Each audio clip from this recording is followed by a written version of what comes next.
This is my face kapag walang filter o ano, na kahit ano sa mukha ko. Nagilamos lang ako and makikita nyo na sobrang dami ng aking mga melasma. Masyadong marami siya at lagi kong ginagamit, ipapakilala ko sa inyo ay mahilig akong gumamit ng O2O tsaka yung BB cushion nila. So, titingnan natin kung ano, bakit ko nagustuhan ito. Sa tagal-tagal ko nang naghahanap kung paano matatakpan ng mga melasma ko, bakit ito ang napili ko. Sa dami ng aking mga in-order na iba-iba talaga na hindi ko na nagamit dahil hindi maganda sa mukha, mabigat sa mukha. Pero ito lang. So, ipapakita ko sa inyo kung ano yung ginagawa ko. At isi-share ko na rin ito sa mga may mga melasmang gaya ko kung paano natin ito matatakpan. Kasi kapag ang dami-dami mong ginagamit ng mga kagaya ng rejuvenating, lalong lumalala yan. Yung akala mo naglalight, pero pag tumigil ka, lalong dadami yan. Buti pang tinigil mo na sa una pa lang para hindi na ito dumami pa. So ako, ayun, nagsisisi ako kasi ba't ba ako gumamit pa ng ganun at nagkaroon ako ng mga maraming melasma. Yung huli nga, pati nga dito na dati wala ako ay nagkaroon pa ako. Medyo gumagalaw itong aking camera. So, eto guys, ipapakita ko sa inyo ang ginagawa ko. Sa una talaga ay naglalagay ako ng pinaka-primer sa aking mukha. Ang ginagamit ko ay pants lang. So, yung mga yung mga primer talaga na ginagamit na pang makeup ay medyo mahal. So, ako gusto ko mga affordable lang. Yung gamit ko lang ito yung pants tone up. Ganito lang, yung mura-mura lang. Nilalagyan ko yung mukha ko. Ba't ba ako lagi ako nauutal? Ano ba yan? Yan. Kinakalat ko lang yan guys sa mukha ko, sa mukha ko, para naman maging smooth yung mga nilalagay ko. Pero dati kapag bumibili ako ng kung ano-ano, kahit maglagay pa ako ng mga ganyan-ganyan, wala rin nangyayari guys dahil talagang halatang-halata pa rin yung aking mga melasma. Dati ay lagi ako nagpe-face mask kahit natapos na yung pandemic. Face mask pa rin ako ng face mask. Bakit? Paano? Tinatago ko nga yung nasa mukha ko. Ganun. Kasi ang pangit-pangit naman talaga sa personal ng mga melasma na to. So ayan guys. Yan. Talagang walang filter, walang kahit na ano. Yung mga simple lang ang ginagamit ko, kagaya ng mga lip tint. Yun ang mga laging gamit-gamit ko. Unahin ko na para hindi ako maging maputla. So, yun. Pag simple ka lang, ay yun lang. Simple rin ang tingin. O nakikita nila. Kasi masyado naman akong maputla kung wala tayong mamula-mula ng labi. Ayun guys, ganun lang. Tapos, maglalagay ako. Ito para sa mga may melasma. Naglalagay muna ako ng tint sa mukha ko. Ito ay ginawa ko lang naman, pero pwede niyo naman gamitin yung mga lip tint na gamit ninyo. Pero ako kasi, yung mga moisturizer, nilalagyan ko ng kulay yan. Yun ang ginagawa kong pinaka-blast on sa mukha ko. Gusto ko kasi cream ang nilalagay ko para nagtatagal siya sa mukha. Yung bang talagang ano siya, yung pigmented sa mukha. Kapag naglalagay ka kasi ng mga iba't ibang kung ano-ano sa mukha, wala. Natatanggal madaling matanggal. So ito, subok na subok ko. Kahit na maglagay kayo ng marami, mamaya ay hindi rin naman, matatakpan din naman kahit marami yung ilagay ninyong tint sa mukha. So ito, moisturizer lang na nilagyan ko ng good color, ng red color. Para hindi naman, pangit naman kung basta ka na lang naglalagay ng lip tint na hindi creamy yung nilalagay mo. So ito, nilalagyan ko pati dito kasi marami rin akong mga melasma rito banda, tsaka dito, ganyan. So ang mas nilalagyan ko talaga itong dito sa mukha ko. Meron dito kaya lang, hinahayaan ko na lang. Pero yung pinaka-importante kasi yung di naman pwedeng lagyan ng tint yung mukha ko dito. So dito ko nilalagay. Ito, ano to, totoo to guys. Napag-aralan ko kasi matagal ko nang gustong matutong mag-makeup. So, hindi ko alam kung paano gawin para lang matakpan ang aking melasma. So, yung mga foundation ay hindi maganda sa akin kasi kapag nakikita ko pag finish na ay masyadong mabigat sa mukha at halatang halata yung mga, imbes na yung mga lines natin na pag nagkakaedad na ay hindi naman halata. Pag naglagay ka ng foundation ay masyadong halata. Kahit na naglagay ka pa ng primer sa mukha ay nahahalata ako dahil ginawa sa akin yun sa my mall. So, hindi ko nagustuhan yung produkto nila kahit sobrang liit lang ay ano na yun 800 plus. Kaya hindi ko na kinuha. Dapat kukunin ko pero naisip ko ay hindi practical kung kukunin ko yun. Ayun, medyo gumagalaw itong aking camera dahil nakahang siya. Pag naman kasi nandito siya naka-stand ay baka naman matumba. So ito naman ay ganito lang. So makikita ninyo ay hindi pa ganun kakapal ang nilalagay ko. Pag ako lang talagang kinakapalan ko kasi matatakpan naman yan. Kasi yung importante ay mauna muna to para mas lalong matakpan yung melasma ko. So dahil na pinapakita ko lang ay huwag ko na munang tatagalan ng paglalagay nito. So pagkatapos nito, ito yung favorite kong nilalagay at natural lang yung pinipili ko. At makikita nyo naman gamit na talaga sobra. Yun. Kaya nalalagyan ng red dito dahil nga yung daliri ko ay yung tint na nilalagay ko dito pag hinawakan ko na to. So tap lang natin ito.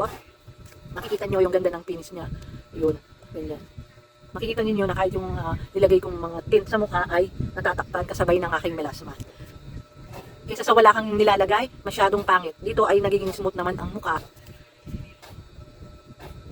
Ang ganda ng finish. At ang dami nang gumagamit nito dahil nakita nilang napakaganda, napakapino sa mukha. Natural lang talaga yung tingin nila na parang nag-BB powder ka lang. Hindi yung parang makikita nila, ang kapal-kapal naman ng foundation nito, ang kapal-kapal ng makeup. Ito ay napakasimple lang ng ating BB cushion. Yun, BB cream ito na nilagay sa cushion, no? Parang foam yun eh. Yun, gano'n. Yun ang nauunang nilalagyan ko talaga guys, yung aking may part ng melasma. Yan. Tsaka yung dito ko na parang lagi akong puyat. Na imbes na yung iba, ang problema nila ay meron silang eye bags, ako naman ay malalim ang mata ko. So parang puyat naman ako ang dating. Iba naman yung dating nila. Yun. Tapos nun, konti-konti lang naman talaga yung nilalagay ko. Kapag nagtatap-tap ako doon, konting-konti. O kagaya nito, magtatap ako. Konting-konti lang yung nakalagay. Ganun. Matipid siya guys. So nasa sayo kung gaano karami yung nilalagay ninyo. Siyempre lalagyan din natin dito. Yan, yan. Simple lang naman yung ginagawa ko araw-araw. Kahit na hindi ako umaalis ay naglalagay ako nito. Kasi pang everyday siya talaga. Parang nag-ano ka lang, nagpunto ka lang. Kaya lang, syempre, take time kung hindi ka naman nagmamadali. So, kasi lagi akong ready. Paano kung merong emergency or kailangan sinasama ka nilang mabilisan, mag-spend ba ako ng ganito para lang hintayin nila ako na ang tagal-tagal ko. So, syempre, ayoko naman nang aalis na ang pangit-pangit ko, ang halahalata ng mga pekas na yan, di ba? Melasma. So, problema ang mga melasma. At hindi lang naman ako yung problema sa melasma, di ba? Ang dami-dami na. So, kung wala kang perang pampalaser para matanggal yan, ganito na lang ang gawin natin. Gumamit tayo ng BB cushion ng O2O. Yun, naging fans na ako ng O2O dahil ang gaganda ng mga produkto nila. Ayan. Tap, tap, tap, tap, tap. Ubusin yung nasa ating foam. Yun. Saka yung dito, parang nagkamilasman na ako dito sa aking bigote. Na parang lalaki ako, nagkakabigote ako yun. Ayan guys.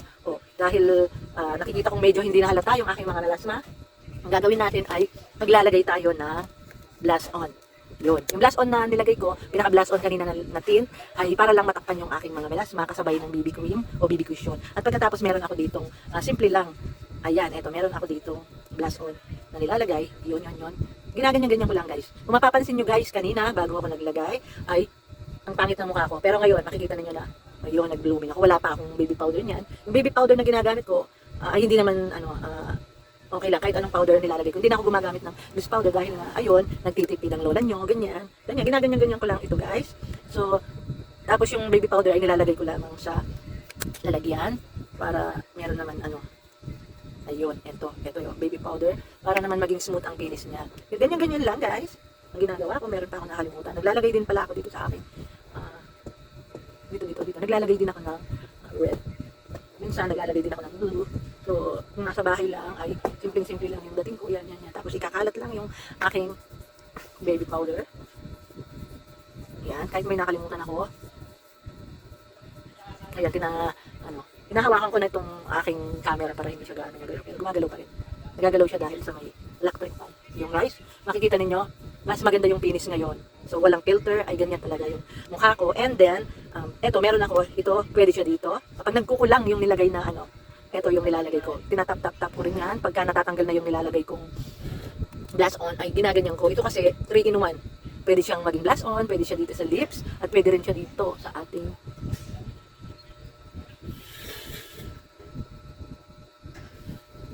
ayan guys, ganyan lang, simpleng-simple lang ang dating. Hindi ko gaanong nakikita ang nilalagay ko dahil ginawa ko ng salamin itong camera. So, hindi ko alam kung tama yung pagka-finish nito. Ayan guys, ayan.